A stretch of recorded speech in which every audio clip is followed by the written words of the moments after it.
നമുക്കിന്ന് ഉണ്ടാക്കാം dragon fruit shake കേട്ടോ. എല്ലാവർക്കും അറിയാം, ഇപ്പൊ വളരെ നിറഞ്ഞു നിൽക്കുന്ന ഒരു ഫ്രൂട്ടാണ് അല്ലേ ഡ്രാഗൺ ഫ്രൂട്ട്. ഒരുപാട് ഗുണങ്ങളാണ് പറയുന്നത്. കാണാൻ നല്ല ചന്തമുണ്ട് അല്ലേ.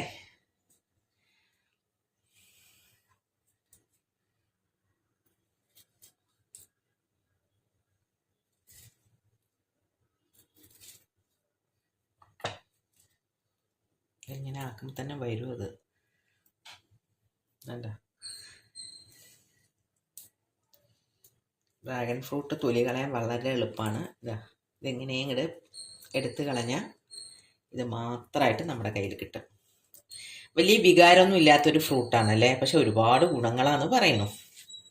ഇത് നമുക്ക് സ്പൂൺ കൊണ്ട് നമ്മൾ ഐസ്ക്രീം ഒക്കെ കഴിക്കില്ലേ, അങ്ങനെയും ചെയ്യാട്ടോ. ഡ്രാഗൺ ഫ്രൂട്ടെല്ലാം നമ്മൾ നന്നായിട്ട് അരിഞ്ഞു വെച്ചു. വളരെ എളുപ്പമാണ്. നല്ല ഒരു ടേസ്റ്റ് ഒന്നും ഇല്ല, വലിയ ഒരു എന്താ പറയുക മധുരോ ചവർപ്പോ അല്ലെങ്കിൽ കയ്പോ അങ്ങനെ ഒന്നും പ്രത്യേകിച്ചൊരു വികാരവും ഇല്ല. പക്ഷെ അതിൻ്റെ ഗുണങ്ങൾ ഏറെയാണ്.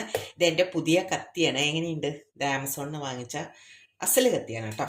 ഇനി നമുക്കിത് മിക്സിയുടെ ജാറിലേക്ക് ഇടാം. കത്തിക്ക് ഒരു ക്യാപ്പും ഉണ്ട് കേട്ടോ. നമുക്ക് ആവശ്യം കഴിഞ്ഞാൽ തുടച്ചിട്ട് ഇതിൻ്റെ ഉള്ളിലേക്ക് ഇങ്ങനെ വെക്കാം. ഇതാണ് കത്തി. ആവശ്യത്തിന് പഞ്ചസാര ഇടാം. ആവശ്യത്തിനുള്ള പാല്. ഇതെൻ്റെ തണുത്ത പാലാണ്, അതുകാരണം ഞാൻ ഐസ് ക്യൂബൊന്നും ഇടുന്നില്ല. ആവശ്യം ബൂസ്റ്റ്, ഇത് ആവശ്യം ഉണ്ടെങ്കിൽ മാത്രം ഇട്ടാൽ മതി കേട്ടോ. പക്ഷെ എനിക്ക് ഈ പാലിൻ്റെ മണം ഇഷ്ടമില്ലാത്തതുകൊണ്ട് ഞാൻ 2 സ്പൂൺ ബൂസ്റ്റും. ഐസ്ക്രീം ഉണ്ടെങ്കിൽ നമുക്ക് അതും ഇടാം കേട്ടോ. ഇനി മിക്സിയിൽ വെച്ചിട്ട് നന്നായിട്ടൊന്ന് അടിച്ചിട്ട് വരാം. നമ്മളുടെ dragon fruit shake super.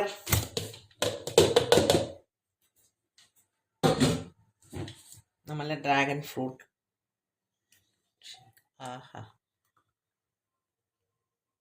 Dragon fruit shake ready ആയിട്ടുണ്ട്. ഇതിലൊരു സ്കൂപ്പ് ഐസ്ക്രീമും കൂടി ഇട്ടാൽ ജോറാവും. അതില്ലെങ്കിലും സൂപ്പറാണ്. അപ്പോൾ ഇത് എല്ലാവരും ഒന്ന് ട്രൈ ചെയ്ത് നോക്കണം കേട്ടോ. വളരെ നല്ലതാണ്. ഹെൽത്ത് വൈസ് നോക്കുകയാണെന്ന് വെച്ചാൽ സൂപ്പറാണ്. അപ്പോൾ ഇതെല്ലാവരും ഒന്ന് ട്രൈ ചെയ്ത് നോക്കണേ. തണുപ്പാണ് നമ്മുടെ ശരീരത്തിന്. അടുത്ത വീഡിയോ കാണുന്നവരെ ബൈ.